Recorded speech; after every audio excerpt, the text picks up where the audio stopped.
The idea started a long time ago. It's always been in my head. It's inspired by a Robert Burns poem, To a Mouse.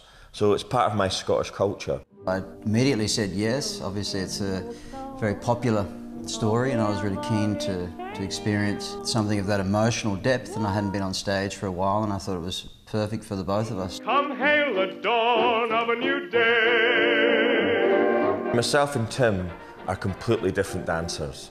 One is very rooted in contemporary and one is very rooted in the classical ballet. We shouldn't get on, we shouldn't work together. We're poles apart.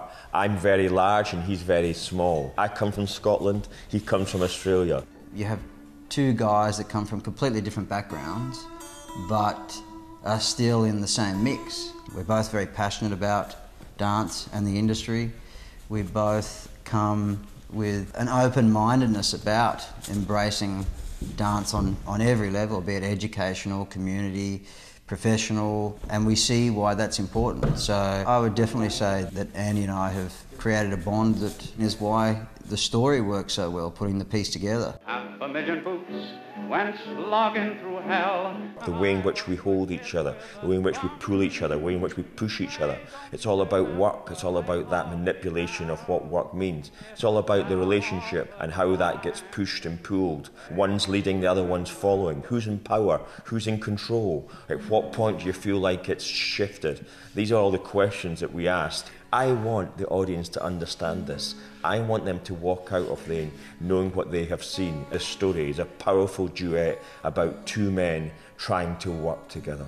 There probably hasn't been a lot of work done about two middle-aged men. I certainly felt very comfortable and confident with what I was doing on stage. I felt that I just had a maturity that was able to embrace the character and portray it that I don't think I would have been able to achieve as a younger person.